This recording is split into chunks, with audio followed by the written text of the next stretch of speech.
Okay.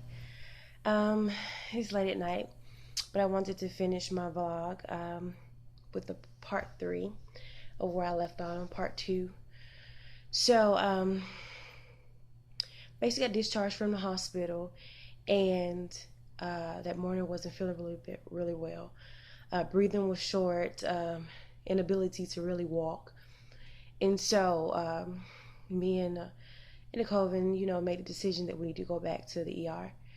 So the whole time there, I just didn't feel right. I just didn't feel good. So, and excuse me, I'm not really feeling well tonight. So, kind of struggling right now, but that's okay. We're gonna push through.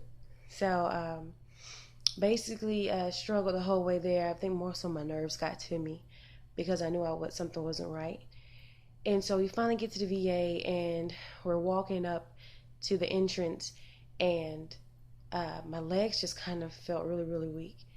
And so I get past the lobby and towards the hallway where you walk towards the emergency room, and I collapsed. And Colvin caught me and basically was trying to get people to help me get wheelchairs and stuff. And it was so many people around. From what he said, I really couldn't remember that much. But he said so many people around and just kind of staring, trying to get help. But nobody was bringing a chair, which is what he needed because he was holding me and I had collapsed. So get me in a wheelchair and I guess wheeled me straight into the emergency room and got me hooked up on a lot of things and fluids and stuff like that. And I remember in between coming to and going out that one of the nurses that took care of me the night before, he was like, I remember her. That's the same girl who came in who was in anaphylactic shock. So he was pretty much like kind of shook, I guess, that I had returned. So at that point they got me on the monitors.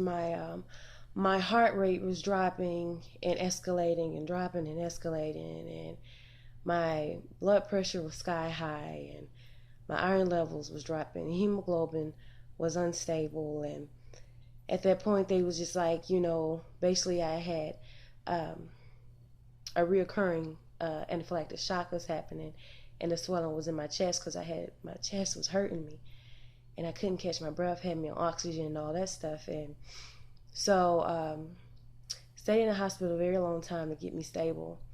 And I thought I was going home once I kind of got stable to the point where I was able to sit up and still on oxygen, but was able to sit up and kind of, talk a little bit and see who all was in the room. And so a new doctor came in and was like, this should have never happened. And basically, you should have never been discharged last night.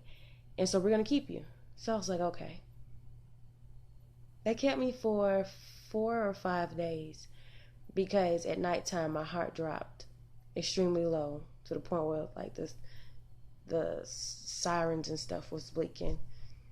Had to keep giving me like magnesium for my heart and my chest, giving me medication for the swelling to go down to my chest and for the swelling not to keep going, and to ensure none of my organs was failing and things like of that nature. And